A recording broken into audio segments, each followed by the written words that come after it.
Hello everyone, welcome back to my YouTube channel. तो आज मैं लाई आप सभी के लिए नेक्स्ट पार्ट केमिस्ट्री का। यहाँ पर हम आपका कर रहे हैं लेक्चर BCSCT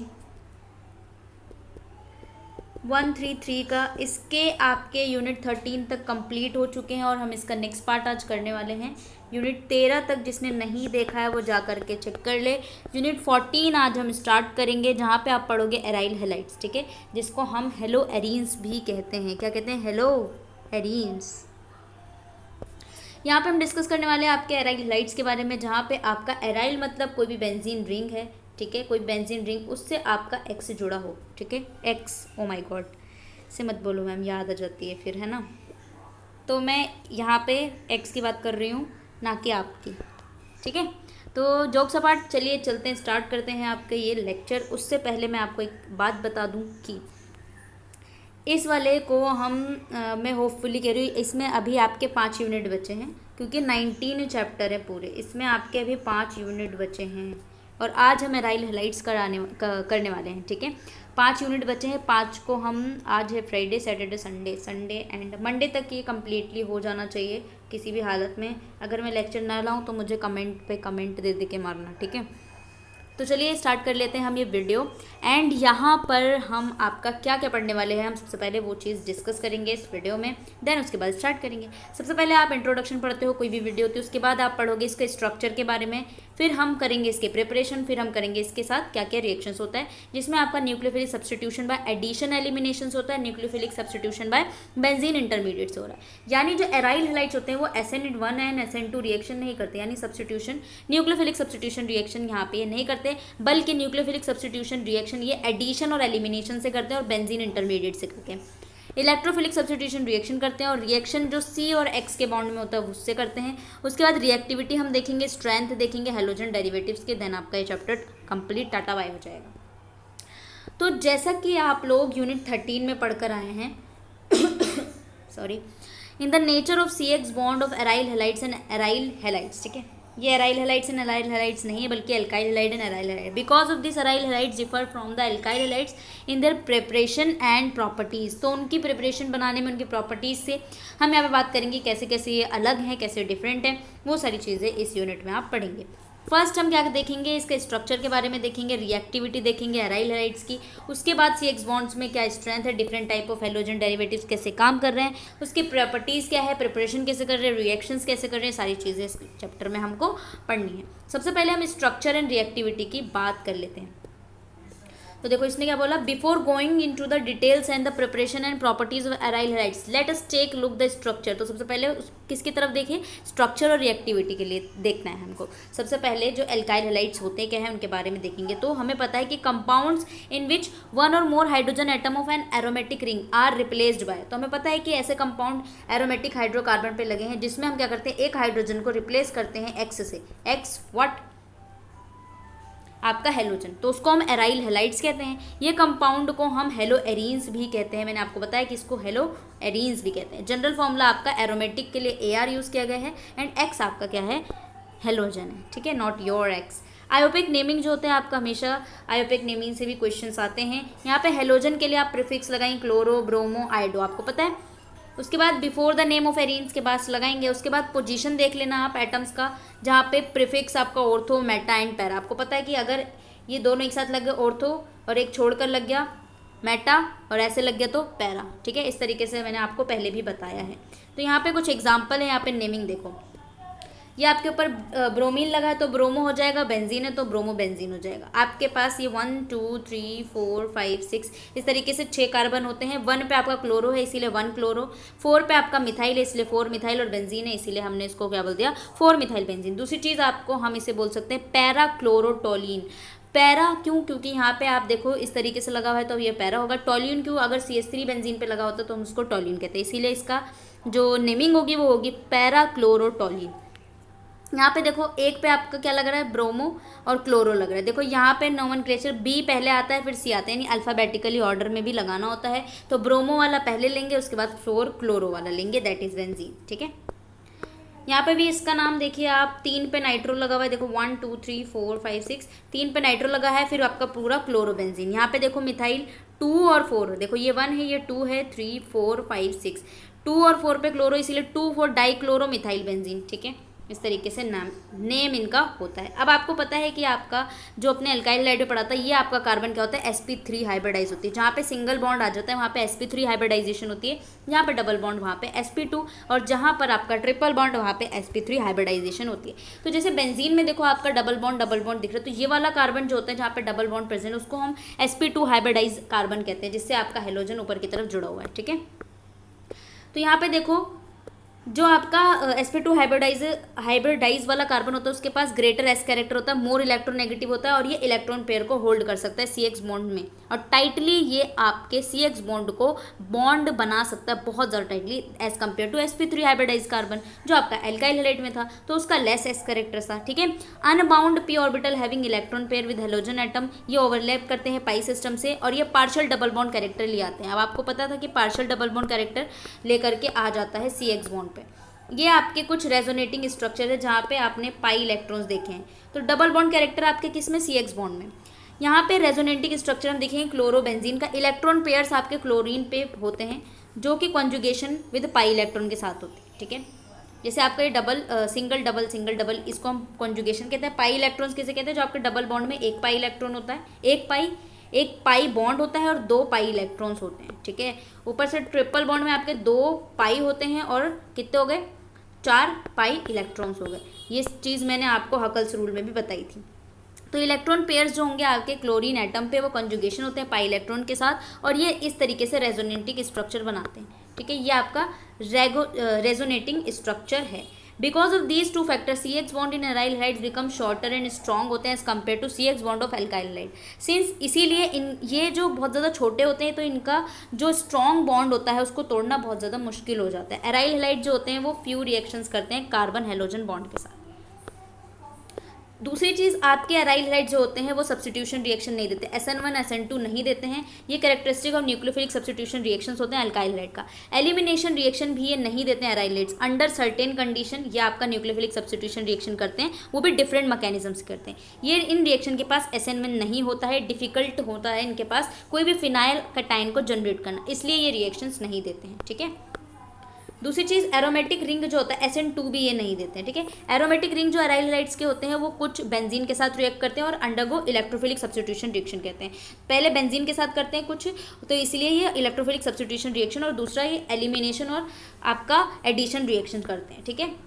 अब यहाँ पे एक्सप्लेनेशन देना है कि आपके पास जो SN1 और SN2 रिएक्शन क्यों नहीं करते हैं, क्योंकि ये बहुत ज़्यादा ये कोई भी फिनाइल कैटायंस को जनरेट नहीं कर पाते हैं, ठीक है। अब हम देखेंगे कि प्रिपरेशन कैसे कर रहे हो आप, एराइल हैलाइड्स कैसे बना रहे हो। सबसे पहले आपके पास जो होता है, सबसे पहला होता है फ्रॉम एरोमेटिक हाइड्रोकार्बन। आप एरोमेटिक हाइड्रोकार्बन से डायरेक्ट हेलोजिनेशन कर देते हो, यानी एरोमेटिक हाइड्रोकार्बन होता है आपका, उसमें आप डायरेक्टली क्या हेलोजन ऐड कर रहे हो, तो आपका एराइल हैलाइड बन जाता है। जैसे ये एरोमेटिक हाइड्रोकार्बन है, आपने X2 जोड़ दिया और लुईस एसिड डाल दिया, X2 क्या आपका क्लोरीन है, ब्रोमीन हो जाएगा, और फिर आपका एराइल हैलाइड बन जाता है HX हो जाता है। लुईस एसिड्स ये होते हैं, ठीक है। उसके बाद दूसरी प्रिपरेशन है आपके फ्रॉम एरोमेटिक अमाइंस। अमाइंस के साथ अगर अमीन्स के साथ अगर आप बनाते हो तो उसमें आपका डाइजोनियम सॉल्ट्स ऑफ मेथड्स होते हैं, ठीक है। क्या होता है, डाइजोनियम सॉल्ट्स ऑफ मेथड होते हैं, ठीक है।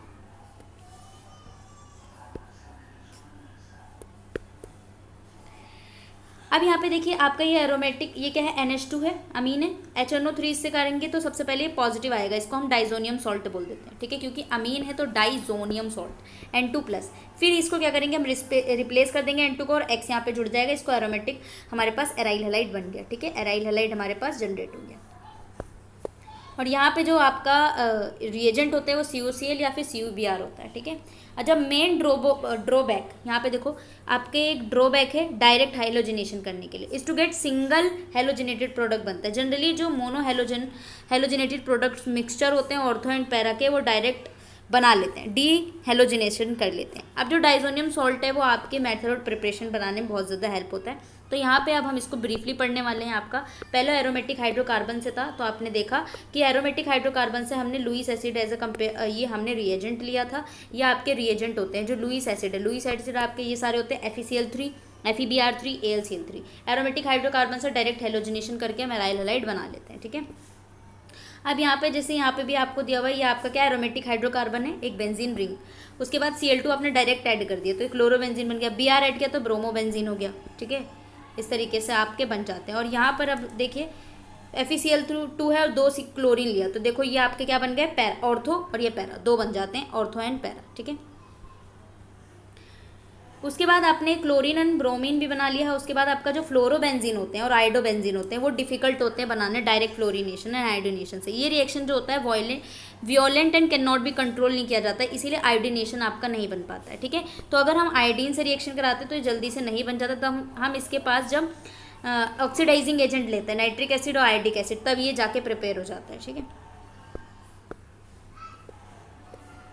उसके बाद दूसरा आपका था क्या, फ्रॉम एरोमेटिक अमीन्स।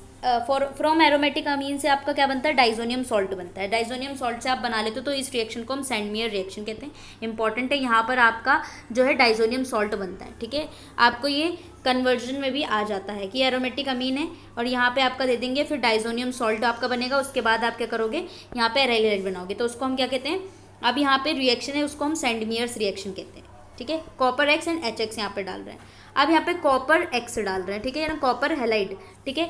अब दूसरी कॉपर पाउडर को हम यूज़ करते हैं in place of cuprous halide, ठीक है। This method is reaction is Gattermann reaction, यानी यहाँ पर सिर्फ और सिर्फ कॉपर यूज़ होगा। कॉपर पाउडर क्यूपरस हैलाइड जो हमने CuX यूज़ किया था सैंडमियर रिएक्शन में ऐड करते हैं, बाकी सेम होते हैं। डाइजोनियम क्लोराइड है आपका, कॉपर डायरेक्ट सिर्फ कॉपर पाउडर यूज़ कर रहे हैं तो हमारा होगा गटरमैन मतलब गटर जैसा, तो इनके पास सिर्फ कॉपर है, कॉपर हैलाइड नहीं, तो आपका ये बन जाता है क्लोरोबेंजीन और ये ब्रोमोबेंजीन, ठीक है। अब यहाँ पे जो हमारा क्या है, replacement diazonium group by I does not require the use of cuprous halide. यहाँ पे क्यूपरस हैलाइड की जरूरत नहीं पड़ती जब हम आई को लाते हैं, रिप्लेस करते हैं, तो डाइजोनियम क्लोराइड में सीधा KI डाल देंगे और आपका एरोमेटिक वाला बन जाएगा आयोडीनेशन होकर के, ठीक है। अब देखो क्लोरोबेंजीन इज प्रिपेयर्ड कमर्शियली करते हैं, जिसे हम रैशिंग प्रोसेस करते हैं। इसके अंदर आप बेंजीन वेपर लेते हैं एंड हाइड्रोजन हैलाइड लेते हैं, क्लोराइड लेते हैं, उसके बाद कॉपर क्लोराइड डालते हैं तो आपका बन जाता है क्लोरोबेंजीन। तो इसको हम क्या बोलते हैं, रैशिंग प्रोसेस, ठीक है। इसको देखो ये बेंजीन है, हमने HCl डाला, उसके बाद CuCl2 डाल के हमारा क्या बन गया, क्लोरोबेंजीन। C6H5Cl आपका क्लोरोबेंजीन होता है। फ्लोरोबेंजीन को can not be prepare by Sandmeyer reaction से नहीं बना सकते, ना ही गैटरमैन से बना सकते हैं। तो हम फ्लोरोबेंजीन को बनाएं कैसे, बनाने के लिए हमें डाइजोनियम क्लोराइड लेना चाहिए, हमको फ्लोरोबोरिक एसिड चाहिए इसके लिए। इस रिएक्शन में डाइजोनियम फ्लोरोबोरेट मिलता है, फिर हम हीट करते हैं तो फ्लोरोबेंजीन मिल जाता है। इस वाले रिएक्शन को हम क्या बोलते हैं, बाल-शिमिन रिएक्शन। तो यहाँ पे डाइजोनियम कोल्ड है, हमको HbF4 लेना, फ्लोरोबोरिक एसिड, उसके बाद इसका सॉल्ट बनता है, देन हीट करते हैं तो हमारा फ्लोरोबेंजीन बन जाता है, जिसमें हम बाल-शिमिन रिएक्शन कहते हैं। यहाँ पे आपको कन्वर्जन बताना है कि एनिलीन मतलब NH2 है बेंजीन पर, उससे आप क्लोरोबेंजीन कैसे बनाएंगे, बेंजीन से आयोडोबेंजीन कैसे बनाएं, एनिलीन से आप फ्लोरोबेंजीन कैसे बनाएंगे। एनिलीन से सबसे पहले आप क्या बना दोगे, NH2 होगा तो डाइजोनियम सॉल्ट बना दोगे, फ्लोरोबेंजीन आपका बाल-शिमिन रिएक्शन है, राइट। उसके बाद रिएक्शंस देखते हैं कि यहाँ पे कौन कौन सी रिएक्शन होगी। जैसे कि एराइल हैलाइड्स के लिए हमने बात की थी, यहाँ पे अनरिएक्टिव टूवर्ड्स हमने बताया कि एराइल हैलाइड्स जो होंगे वो सब्स्टिट्यूशन रिएक्शन नहीं कर पाते, तो they do not react under ordinary condition में नहीं होंगे आपके विद NaOH C2H5ONA NaCN ये सारी रिएक्शन। तो यहाँ पे क्लोरोबेंजीन है, ये सारी चीज़ हमने न्यूक्लियोफाइल दिया, कोई भी रिएक्शन नहीं हो रही, क्योंकि हमारी जो SN1 SN2 हो रही थी सब्स्टिट्यूशन वो इन्हीं रिएजेंट की मदद से हो रही थी, ठीक है। तो कोई रिएक्शन नहीं हुई। तो एराइल हैलाइड्स को कुछ अच्छी सी रिएक्शन चाहिए, यानी कोई ऐसी कंडीशन चाहिए, ड्रास्टिक कंडीशन, जिसमें वो अपनी रिएक्शन कर सकें। तो एराइल हैलाइड को फोर्स किया जाता है ताकि वो न्यूक्लियोफाइल से रिएक्ट करें अंडर ड्रास्टिक कंडीशन में। वो कैसी कंडीशन होनी चाहिए, वेरी स्ट्रॉन्ग बेस होना चाहिए, विद मॉडरेट बेस होना चाहिए, हाई टेम्परेचर एंड प्रेशर होना चाहिए। एग्जाम्पल के लिए क्लोरोबेंजीन को जब हम हीट करेंगे, देखो कितना हीट करें, 573 केल्विन हाई प्रेशर पे, और हमारे पास क्या स्ट्रॉन्ग बेस है NaOH, हम इसको सोडियम फिनॉक्साइड में चेंज करेंगे, फिर न्यूट्रलाइज करके हमें फिनॉल मिल जाएगा। ये आपका क्लोरोबेंजीन है, सोडियम से क्या हमने हीट किया, फिर हमने इसको क्या सॉल्ट बना लिया इसका, फिर NaCl एंड वाटर बन गया, ठीक है। We have already mention possible explanation हमने दिया है कि जो लो रिएक्टिविटी होती है एराइल हैलाइड्स की, ठीक है। अब एग्जांपल में क्लोरीन एटम है जिसमें CCl ग्रुप है जो कि मोर टाइटली बाउंड होते हैं एरोमेटिक क्लोराइड में, ठीक है। Because of higher X character है यहाँ पे, जिसमें एराइल हैलाइड है उसमें हायर एस कैरेक्टर होंगे sp2 कार्बन के पास, ठीक है। अनदर एग्जांपल ये था कि रेजोनेंस की वजह से बहुत ज़्यादा स्ट्रॉन्ग होते हैं कार्बन एंड हेलोजन बॉन्ड्स, ठीक है, एराइल हैलाइड्स में पार्शियल डबल बॉन्ड कैरेक्टर आ जाता है इनके पास, जिससे हेलोजन जो होता है मोर स्ट्रांगली बाउंड जाता है कार्बन से। एल्काइल हैलाइड्स में विद नो रिएजन। अब हमें पता है एल्काइल हैलाइड में ऐसा नहीं होता, उनमें रेजोनेंस भी नहीं होता, इस टाइप का होता नहीं है, तो यहाँ पे इलेक्ट्रोनेगेटिविटी आपकी बेंजीन रिंग को डीएक्टिवेट कर पाती है। दूसरी तरफ हमने स्ट्रॉन्ग इलेक्ट्रॉन विड्रॉइंग ग्रुप जो होते हैं वो ऑर्थो एंड पैरा पोजीशन में प्रेजेंट होते हैं आपके एराइल हैलाइड पे, तो ये हेलोजन को रिप्लेस कर देते हैं न्यूक्लियोफिलिक रिएजेंट से। एग्जाम्पल के लिए ये आपका है यहाँ पे एक्वस में, यहाँ पे नाइट्रोफिनॉल है, क्लोरोबेंजीन है, और ये आपका 4 नाइट्रोफिनॉल है। इस तरीके से हीट करने पे बनता है। रेजोनेंस फॉर्म जो है आपका क्लोरोबेंजीन और इसका इस तरीके से बनता है, आपको पता है कि किस तरीके से हमने बनाया था। अब देखिए next is nucleophilic aromatic substitution reaction यहाँ पे फॉलो नहीं होती SN1 SN2, तो दे अकर्स 2 डिफरेंट मैकेनिज्म। तो यहाँ पे सिर्फ 2 डिफरेंट मैकेनिज्म होते हैं जो एराइल हैलाइड्स में होते हैं, एडिशन एलिमिनेशन मैकेनिज्म, दूसरा होता है बेंजाइन इंटरमीडिएट मैकेनिज्म। इसके अंदर highly reactive elimination reaction intermediate बनता है बेंजाइन, बेंजीन नहीं बनता, बेंजाइन बनता है, तो ये हाईली रिएक्टिव होता है, ये रिएक्शन इंटरमीडिएट होता है। तो क्लोरोबेंजीन है आपका, NH3 से आपने रिएक्ट करा है स्ट्रॉन्ग बेस से, तो आपका बन गया बेंजाइन। बेंजाइन कैसे है, बेंजीन की तरह, बस यहाँ पे एक और बॉन्ड लग जाता है, ठीक है, ट्रिपल हो जाता है ये। तो यहाँ पे देखिए the aromatic ring to which halogen is attach undergo typical electrophilic aromatic substitution reaction करते हैं, जो हम यूनिट 11 में पढ़ चुके हैं। अब यहाँ पे अपने ऑर्थोपैरा डायरेक्टिंग ग्रुप्स भी देखे थे, अब यहाँ पे हम रिएक्शंस देखेंगे एराइल हैलाइड्स का बहुत ज़्यादा डिटेल्स में, ठीक है। Nucleophilic substitution by addition and elimination reaction देखेंगे सबसे पहले। यहाँ पे हम एग्जांपल लेंगे 1-chloro-4 नाइट्रोबेंजीन का, जो अभी लिया था। व्हेन दिस कंपाउंड ट्रीटेड करेंगे आपको एक्वस सोडियम हाइड्रोक्साइड जो 15% है, फिर ये आपका कन्वर्ट हो जाएगा 4 नाइट्रोफिनॉल में, जिसे पैरा नाइट्रोफिनॉल भी कहते हैं। ये रिएक्शन आपके 2 स्टेप में होते हैं, न्यूक्लियोफिलिक एडिशन, उसके बाद बाय एलिमिनेशन। तो स्टेप 1 में आपका स्लो होता है, उसके बाद रेट डिटरमाइनिंग स्टेप होता है आपका स्टेप नंबर 1, जैसे SN1 हो रहा था। पर यहाँ पे क्या हो रहा है, addition elimination reaction, nucleophilic aromatic substitution by addition elimination. सबसे पहले स्टेप 1 में क्या होता है, बॉन्ड बनता है बिटवीन हाइड्रोक्साइड आयंस में, जो आपका न्यूक्लियोफाइल है, एंड कार्बन है जो आपका CX बॉन्ड, वो आपका इलेक्ट्रोफाइल है सेम। तो CX बॉन्ड जो होगा आपका ये कार्बन और इसके बीच में, और ये आपका न्यूक्लियोफाइल जनरेट होता है। स्लो रेट है और रेट डिटरमाइनिंग है, तो देखो यहाँ से ये बॉन्ड टूट करके पॉजिटिव बन रहा है, तो यहाँ पे जाके न्यूक्लियोफाइल अटैच हो जाएगा। ये क्लोरीन है और ये आपका OH है, तो ये हमारा मीशन हीमर कॉम्प्लेक्स बनता है यहाँ पे। तो जो इंटरमीडिएट बन रहा है कॉम्प्लेक्स, वो स्टेबलाइज होता है आपका रेजोनेंस इंटरेक्शन से with nitro group. Such intermediate are name as, इसका नाम है Meisenheimer complexes. After German chemist ने फर्स्ट डिस्कवरी की थी ये सारी चीज़ें। स्टेप 2 में देखो एलिमिनेशन कैसे करोगे आप। अब जो आपका हैलाइड आयन है जो लिविंग ग्रुप है, ठीक है, आपको पता है कि लिविंग ग्रुप की तरह आपका आयन जो होगा वो लीव कर जाएगा, एक क्लोराइड है, फिर वो आपका रीजनरेट करेगा एरोमेटिक रिंग से, फिर आपका फिनॉल बना लेगा फिर से। तो इस तरीके से सेकंड वाला जो स्टेप होगा आपका फास्ट होगा, और ये लिविंग ग्रुप की तरह यहाँ से लीव कर जाएगा। तो क्लोरीन आपका लिविंग ग्रुप है, ठीक है। दूसरी वाला स्टेप है वो आपका क्या है, न्यूक्लियोफिलिक सब्स्टिट्यूशन विया बेंजाइन इंटरमीडिएट, जो हमने बेंजाइन अभी बनाया। तो एराइल हैलाइड जो होता है उनके पास स्ट्रॉन्ग इलेक्ट्रॉन विड्रॉइंग ग्रुप नहीं होता ऑर्थो एंड पैरा पोजीशन पर, और ये अंडरगो न्यूक्लियोफिलिक सब्स्टिट्यूशन रिएक्शन विया बेंजीन मीडियम करते हैं। एग्जाम्पल देखो, ये आपका क्लोरोबेंजीन है, ठीक है, आपने किससे रिएक्ट करा है, NaOH स्ट्रॉन्ग बेस है। जैसे आप प्रेशर दोगे तो ये कुछ सॉल्ट टाइप का बना लेगा, सोडियम फेनॉक्साइड, फिर NaCl एंड वाटर निकल जाएगा। फिर ये जो होगा आपका टॉल्वीन, ये वाला देखो NaH2 के साथ ये पैरा और मेटा वाला बना देते हैं, पैरा एंड मेटा बेंजीन बनता है। सेकंड एग्जांपल जो आपने देखा, न्यूक्लियोफाइल जो है ना वो आपका NH2-, यहाँ पे आपका Na+ और NH2- निकलेगा, ठीक है, बॉन्ड तोड़ेगा तो वहाँ पे जाके अटैच हो जाएगा, ठीक है, NH2- और Na+ निकलता है। Is not only attacking the carbon CX bond पे नहीं हो रहा है, बल्कि ये पोजीशन एडजेसेंट भी हो रहा है, यानी पोजीशन से खिसक के भी जा रहा है। तो such experimental observation it has propose that elimination of HX occur from benzyne intermediate undergo nucleophilic addition reaction करते हैं, जिससे प्रोडक्ट आपको मिल जाता है। इसका मैकेनिज्म देखेंगे अब। पहला देखो क्या होगा, डीहाइड्रोहेलोजिनेशन होगा बेंजीन रिंग में, और फिर आपका बेंजाइन बन जाएगा। देखो ये आपका इंटरमीडिएट है, क्लोरीन है, ये आपका क्या है, न्यूक्लियोफाइल है, ठीक है, न्यूक्लियोफाइल है, ये जाके किस पे अटैक करेगा, जहाँ पे पॉजिटिव आपका बॉन्ड टूटा है, ठीक है, और ये क्या करेगा, लीव कर जाएगा। तो यहाँ पे देखो लीव करके आपका टॉल्वीन है सीधा, और ये बॉन्ड जो यहाँ से आपने तोड़ा ये लग गया, इसको हम बेंजाइन बोल देंगे, ठीक है, NH3 अलग हो गया। दूसरी चीज़ जो आपका एमाइड आयन बचा है जो न्यूक्लियोफाइल है, ठीक है, ये अटैक करेगा कार्बन पे भी और सेंटर ऑफ ट्रिपल बॉन्ड पे भी, 2 कार्बोनियम आपके कार्बन एनायन इंटरमीडिएट बनेगा। तो वहाँ पे आपका कार्बोकैटायन बनना था, यहाँ पे आपका बनेगा एराइल में कार्बन एनायन इंटरमीडिएट, ठीक है। तो ये आपका इस पे अटैक करेगा और ये इधर चला जाएगा, देखो इस तरीके से आपकी स्टेबलाइजेशन होगी। फिर उसके बाद जो आपने कार्बन एनायन बनाया है वो आपका प्रोटॉन फ्रॉम अमोनिया फिर फाइनल प्रोडक्ट बन जाएगा। पहले आपका प्रोटॉन के साथ जाएगा, फिर आप अमोनिया से लेकर आएगा प्रोटॉन को, उसके बाद आपका फाइनल प्रोडक्ट बनेगा। तो ये आपका NH3 है अमोनिया, यहाँ से प्रोटॉन्स लेकर आ रहा है, ठीक है, ये NH2 बनाया। उसके बाद आपका फाइनल प्रोडक्ट जो बनेगा आपका टोल्यूइन के साथ, यहाँ से आपका ये बन के आएगा, दैट इज बेंजाइन से आप बना करके लेकर आएगा, ठीक है। फिर इलेक्ट्रोफिलिक सब्स्टिट्यूशन रिएक्शन, अब similar to benzene the benzene ring of chlorobenzene undergo electrophilic aromatic substitution reaction कर रहे थे। Most common electrophilic substitution reaction आपका क्या करता है, क्लोरोबेंजीन, जो कि हेलोजिनेशन करता है।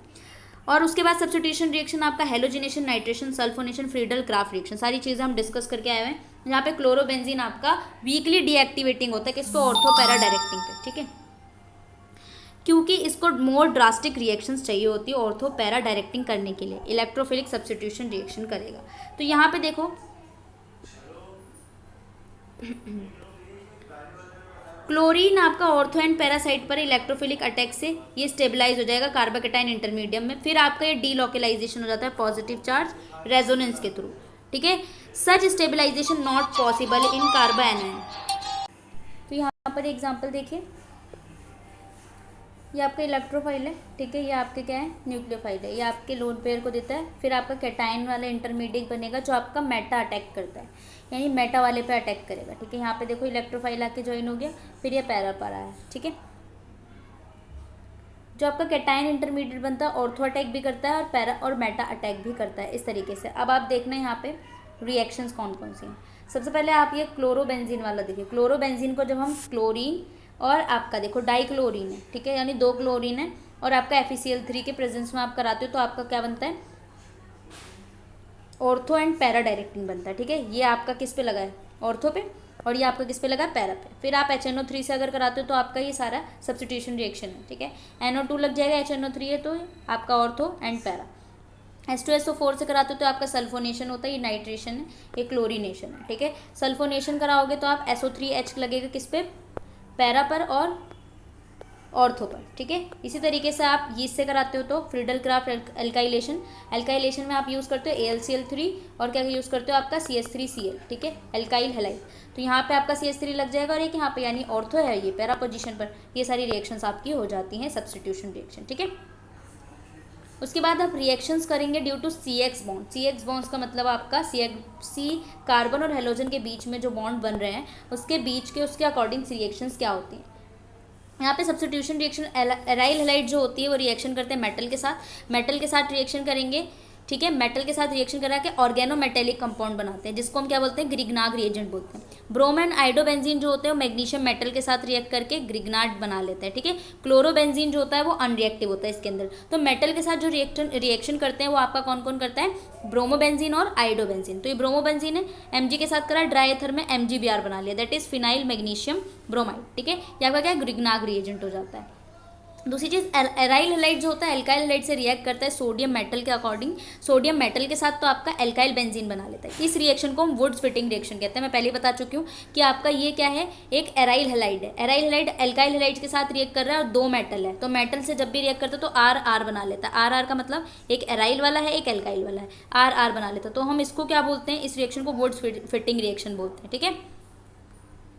दूसरी चीज़ यहाँ पे एराइल हैलाइड को जब हम कॉपर पाउडर से हीट करते हैं, किससे, कॉपर पाउडर से, तो हमको डाई एराइल्स मिलते हैं। इस रिएक्शन को उलमान रिएक्शन कहते हैं, इंपॉर्टेंट, उलमान रिएक्शन, ठीक है, क्या बोलते हैं, उलमान रिएक्शन। तो यहाँ पे आप क्या कर रहे हो, कॉपर पाउडर से हीट कर रहे हो, किसको, एराइल हैलाइड के। आपके 2 लिए एराइल हैलाइड, फिर आपने हीट किया इसको इतने स्ट्रॉन्ग में तो डाई एराइल्स बन गया, ठीक है। इसको हम बोलते हैं उलमान रिएक्शन, उलमान रिएक्शन। सारी नेम रिएक्शंस आनी चाहिए आपको, सारी की सारी नेम रिएक्शंस।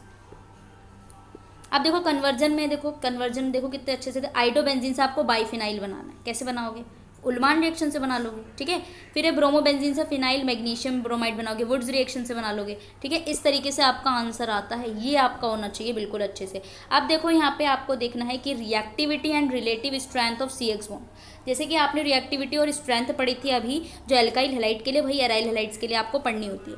तो देखिए यहाँ पे देखिए, before taking up the reactivity and relative strength CX bond, halogen derivatives जो होते हैं हम यहाँ पे एल्केनाइल एंड एल्काइनाइल हैलाइड्स के बारे में पढ़ने वाले हैं। सिमिलर होते हैं आपके एराइल हैलाइड्स की तरह, जो एल्केनाइल और एल्काइनाइल है, ठीक है।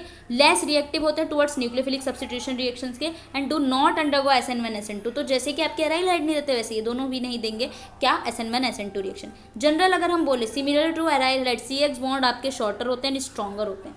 तो आपके एराइल हाइड के जो C और X बॉन्ड होते हैं वो शॉर्ट होते हैं। शॉर्ट जितने होंगे उतना ज़्यादा स्ट्रॉन्ग है, उन्हें तोड़ना मुश्किल होता है। क्यों? क्योंकि आपके पास देखो स्ट्रॉन्गर होते हैं in alkyl and alkyl, because in alkenyl halide में कार्बन अटैच्ड होता है। हेलोजन कौन सा होता है आपका, sp2 हाइब्रिडाइज होता है, ठीक है। और जो एल्काइल लाइन होता है आपका वो आपका sp हाइब्रिडाइज होता है। तो आपका sp2 हाइब्रिडाइज वाला ज़्यादा स्ट्रॉन्ग होगा। CCl बॉन्ड की अगर मैं बात करूँ वो पार्शियल डबल बॉन्ड कैरेक्टर लेके आता है। क्यों? क्योंकि इनके पास रेजोनेंस आता है। ये दो इंपॉर्टेंट चीज़ बहुत ज़्यादा है कि आपके एराइल हाइड पे पार्शियल बॉन्ड कैरेक्टर आ जाते हैं क्योंकि इनके पास क्या है, रेजोनेंस है। दूसरी चीज़ क्या है, इनके पास sp2 हाइब्रिडाइज रिएक्शन है, बहुत ज़्यादा स्ट्रॉन्ग होता है, उसको तोड़ना बहुत ज़्यादा मुश्किल होता है, जिससे आपके बॉन्ड क्लीवेज जो होता है बहुत ज़्यादा डिफिकल्ट होता है देन एल्काइल हैलाइड, ठीक है।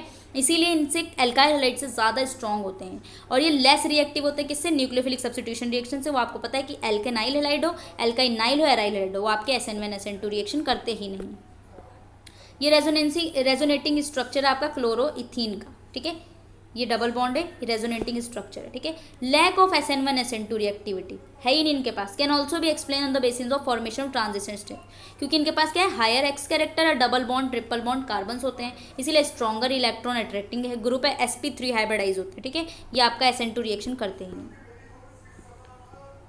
लेकिन आपके ड्रास्टिक कंडीशन में, ठीक है, आपको पता है कि ड्रास्टिक कंडीशन में हेलोजन जो होते हैं आपके एल्केनाइल और एल्काइनाइल के, वो रिएक्शन करते हैं डिफरेंट मैकेनिज्म से। आपको पता है सबसे पहले वो न्यूक्लियोफाइल फर्स्ट ऐड करते हैं कार्बन सेंटर पे, उसके बाद स्टेप जो होता है आपके हैलाइड आयन को लीव कर देते हैं, एडिशन एलिमिनेशन रिएक्शन करते हैं। सेम जैसे हमने एराइल हैलाइड से पढ़ा कि यहाँ पे SN1 SN2 रिएक्शन हो नहीं रही है, तो नहीं हो रही, उसकी जगह आपका एडिशन एलिमिनेशन रिएक्शन स्टेप 1 में आप क्या कर रहे हो, ऐड करते हो।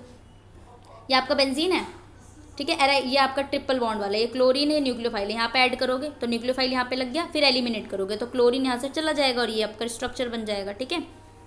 क्यों ऐसा हो रहा है? क्योंकि रिएक्टिविटी ऑफ हेलोजन की जो है वो on the basis of factor है। सबसे पहला फैक्टर S कैरेक्टर होना चाहिए, कार्बन हाइब्रिडाइज होना चाहिए। रेजोनेटिंग इफेक्ट की वजह से स्टेबिलिटी है कार्बोकैटायन का, सेल्फ आयनाइजेशन होता है, आयनाइजाइट होता है, और ऐसी कंडीशन में SN1 नहीं करते, बैक साइड से अटैक करते हैं CX बॉन्ड पे और SN2 रिएक्शन जो आपका होता है, ठीक है। ये सारी चीज़ें हो गई, ठीक है। ये चैप्टर आपका ख़त्म हो गया और बहुत ज़्यादा इजी था ये चैप्टर, ठीक है, कुछ भी नहीं है इसके अंदर। आपको ये बताना है कि अगर आपने डार्क में हीट कर दिया तो क्या हो रहा है, AgNO3 से रिएक्ट करा तो क्या हो रहा है, ठीक है। आंसर्स भी यहाँ पे, आंसर्स भी आप देख सकते हो। नेक्स्ट चैप्टर जो है वो हमारा आपका कौन सा है, लेट्स सी, और हम लास्ट वाले ब्लॉक पर आ गए हैं। लास्ट में आपका है alcohols, then phenols, then ether, ठीक है। आपको पता है कि क्लास 12th में आपका ये एक ही चैप्टर था, एल्कोहल, फिनॉल्स एंड ईथर, है ना, ये आपका। और ये अलग अलग चैप्टर से, यानी इनको ब्रीफली पढ़ना है और यहाँ पर आपको डिफरेंट पढ़ना है। फिर उसके बाद एल्डिहाइड एंड कीटोन्स, फिर आपका बनेगा एरोमेटिक एल्डिहाइड एंड कीटोन्स, और फिर आपका ये लास्ट हो जाएगा फाइनली, ठीक है। एल्कोहल्स के बारे में देख लेते हैं। इसमें सबसे पहले आप पढ़ोगे इंट्रोडक्शन, ठीक है, एल्कोहल्स का। ये लेक्चर थोड़ा छोटा है इसलिए मैं एल्कोहल्स भी करा रही हूँ इसमें, ठीक है। इंट्रोडक्शन पढ़ेंगे, उसके बाद क्लासिफिकेशन देखेंगे, स्ट्रक्चर देखेंगे, प्रिपरेशन देखेंगे। आपको पता है जनरल मेथड्स ऑफ प्रिपरेशन देखना है, general methods of preparation GMP। उसके बाद देखेंगे कमर्शियल प्रिपरेशन, उसके बाद आप देखते हो फिजिकल प्रॉपर्टीज़, ठीक है। उसके बाद आप केमिकल प्रॉपर्टीज़, उसके बाद एसिडिक एंड बेसिक नेचर देखेंगे। रिएक्शन देखोगे OH के साथ, रिएक्शन देखोगे CO बॉन्ड के साथ, फिर आप ऑक्सीडेशन देखोगे, डायोल्स क्या होता है, लैब डिटेक्शन। बहुत ज़्यादा लॉन्ग चैप्टर है, ठीक है। तो सबसे पहले हम यहाँ पे आ जाते हैं, आपका एल्कोहल क्या होता है। प्रीवियस यूनिट में आप पढ़ के आए हैं एराइल हैलाइड्स के बारे में, ठीक है। यहाँ पे हम देखेंगे oxygen containing organic compound, that is alcohol and phenol, ठीक है। ये चैप्टर मैं बाद में कराती हूँ क्योंकि मुझे कहीं जाना है अभी, ठीक है। तो ये वाला आप कर लीजिए। यूनिट 15 मैं ना नेक्स्ट में कराती हूँ और मैं होपफुली कल तक ये शेयर कर दूँगी, ठीक है। यूनिट 15 मैं आपको दे दूँगी एल्कोहल फिनॉल वाला, ठीक है, एल्कोहल और फिनॉल दूसरे दोनों। तो यहाँ पे मैं आपको बिल्कुल शॉर्ट में और बिल्कुल अच्छे से यहाँ पे ब्रीफली भी पढ़ा दूँगी, ठीक है। एल्कोहल, फिनॉल एंड ईथर्स वाला जो हम पढ़ने वाले हैं ना उसके बारे में, ठीक है। तो चलिए यहाँ पे जनरल मेथड्स ऑफ प्रिपरेशन देखेंगे, उसके बाद सारी चीज़ें यहाँ पे डिस्कस करेंगे। अभी मुझे कहीं जाना है, सो दैट्स वाई, इसलिए आप ये वाला चैप्टर कर लीजिए और नेक्स्ट में मिलते हैं, ठीक है। और सब्सक्राइब करिए चैनल को, ठीक है। चलिए bye bye and take care.